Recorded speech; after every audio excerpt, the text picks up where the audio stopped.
Hey folks, this is Kelani. When we aren't bashing our heads against a raid boss or fighting to get into Mythic Plus dungeons by waving our IO score above our heads, it's nice to take a bit of a break from the busy life of the endgame in WoW and do something a little more relaxing, like hunt for mounts. But there's so many out there, how could you possibly start your catch-em-all adventure without looking through everything available and making a plan of action?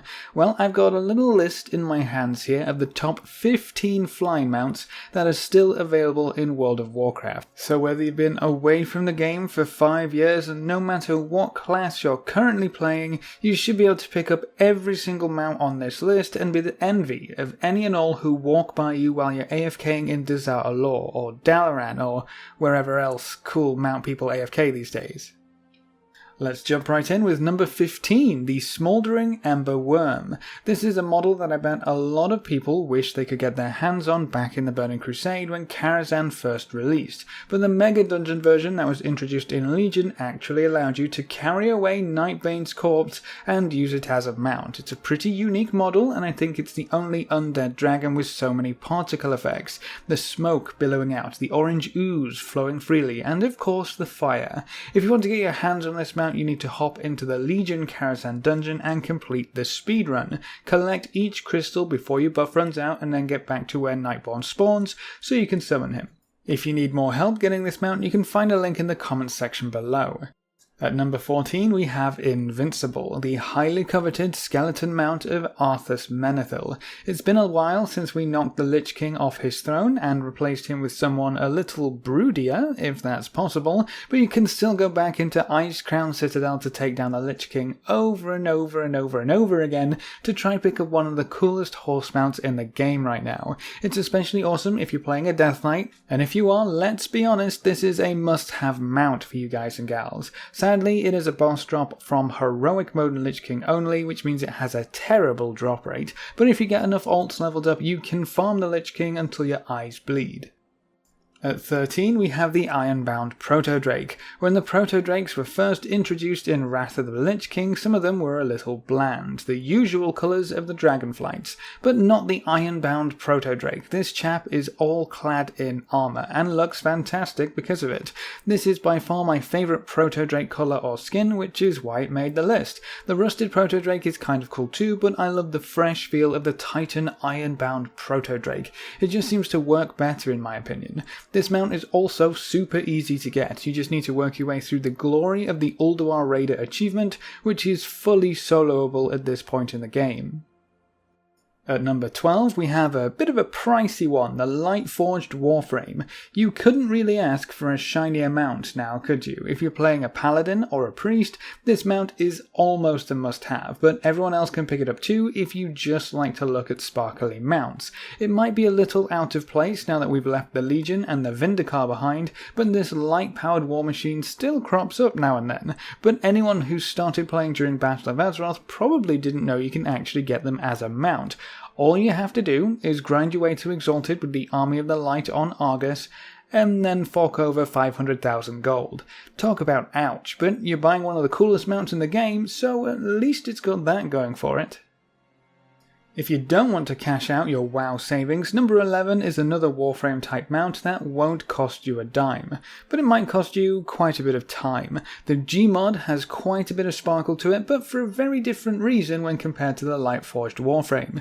This has indulgence written all over it. The gold plating, the needlessly overpowered Azerite engine that gobbles up fuel like nothing else from what we learned in the war campaign, and most importantly, the face of Gallywix stamped lovingly on the shield. Could a goblin ask for more perfect mount? This one drops from High Tinker Mechatalk in the Battle of Desert Allure raid on any difficulty, and it can also drop from Lady Jaina Proudmoore on looking for raid difficulty, so that might be the easiest thing to farm if you really want to go for this mount.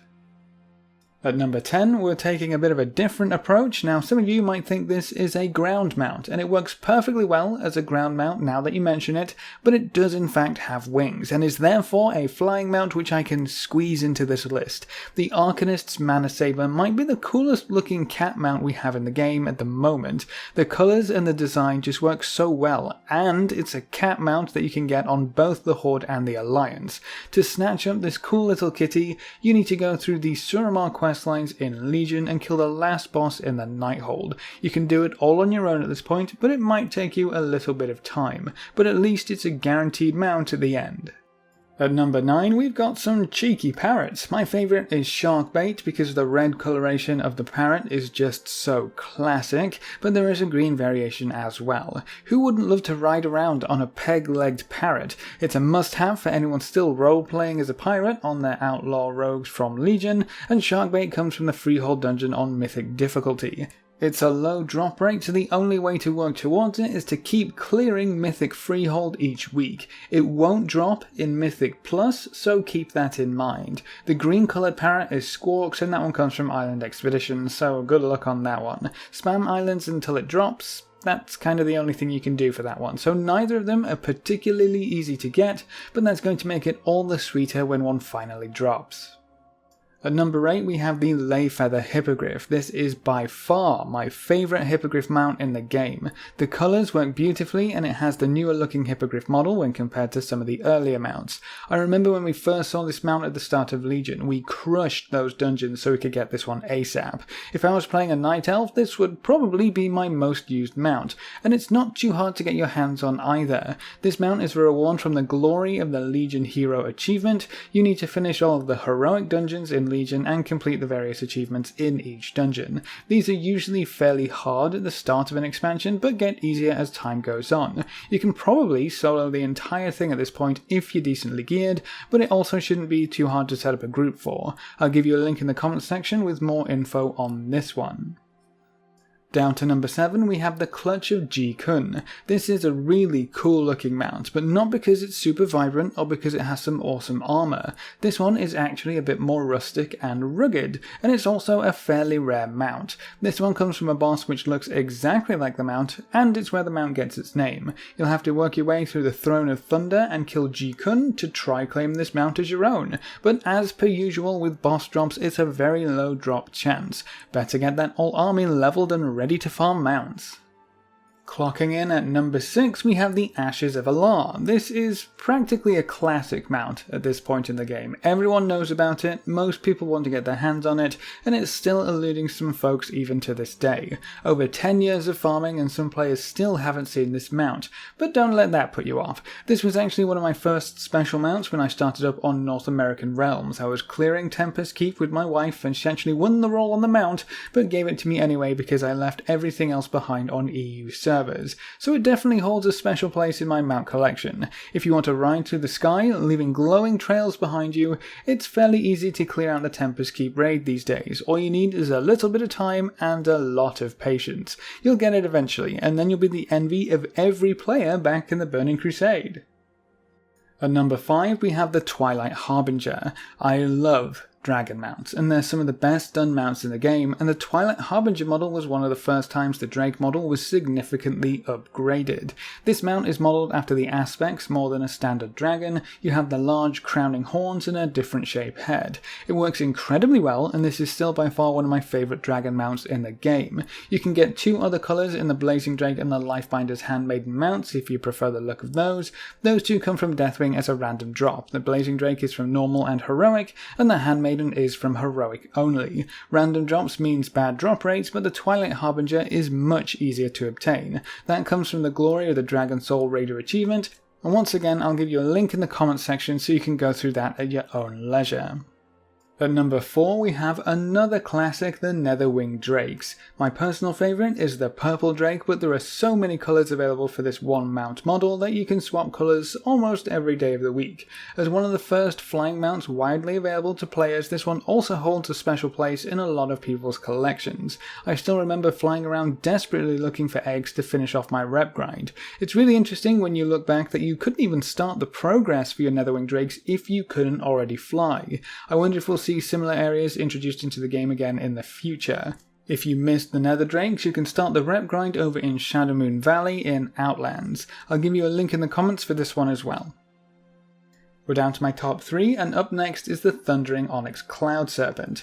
Now, I kind of restricted myself on this one because if I wanted to use as many colours of the same kind of mount as I could, half of this list would be Cloud Serpents, because let me tell you, there's some magnificent looking mounts in this little collection. My personal favourite is the Thundering Onyx Cloud Serpent. The special effects combined with the onyx hide work so well, and getting this mount was definitely one of my most celebrated moments in Mists of Pandaria. If you want the Thundering Onyx Cloud Serpent for yourself, you're going to have to kill Hulon down on the Timeless Isle. It's not a guaranteed drop, and Hulon is a rare spawn, so he isn't always active. So this one is a bit of a time sink as well, but it's well worth it in my opinion. Some other amazing Cloud Serpents are Yulei, Daughter of the Jade, which can be bought from the Mists of Pandaria Timewalking vendor for 5,000 badges, and the Heavenly Azure Cloud Serpent, but that one requires you to collect 300 mounts, so most of us are probably quite a ways away from that one. At number 2, my second favourite flying mount in World of Warcraft is the Drake of the East Wind. This was another updated Drake model in Cataclysm, but they decided to redesign the entire model instead of just give it a visual update. I love the colours on this mount, and it was almost the only mount I would use on my Hunter during Tomb of Sargeras because the colours matched my mythic set perfectly. The red streaked with light blue on the body and the wings, it just looks so good.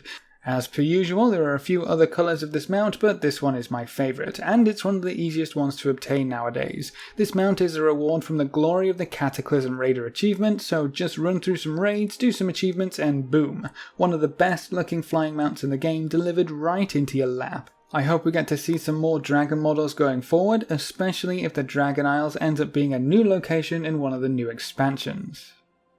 And my number 1 flying mount right now in World of Warcraft is the Infinite Timereaver. Ever since the Infinite Dragonflight showed up in the Burning Crusade expansion, pretty much everyone wanted an Infinite Dragonflight mount to be introduced. It took quite a while longer than what many players expected, but it was finally introduced in Warlords of Draenor as a reward from the Timewalking event. This mount can drop from any Timewalking boss, so all you have to do is step backwards in time whenever the event comes around, and cross your fingers before every single boss fight. It took quite a while for this mount to end up in my lap, but I can't say I'm disappointed in the slightest, as it just so happens the coming week is a Timewalking event, the Cataclysm Timewalking event, so you have your chance to obtain this mount very soon. All you have to do is get through a mountain of poorly scaled, outdated dungeons, but when the mount finally drops, you almost never have to step foot into Timewalking ever again.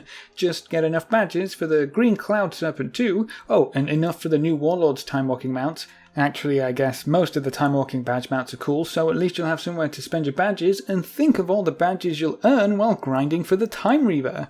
And that's my list of the best flying mounts in World of Warcraft that is still obtainable. Is there anything in this list that you didn't expect? Is there anything missing that you would include on your own personal list? Leave all your thoughts in the comments section below. A big thank you to all of our supporters over on Patreon. You can see their names floating by on screen. If you want to join these lovely guys and gals, you can find a link in the description below. Remember to leave a like just below the video before you leave, and if you want to see more, make sure to subscribe. But apart from that, thanks for watching folks, good luck and have fun, and as always I will see you next time.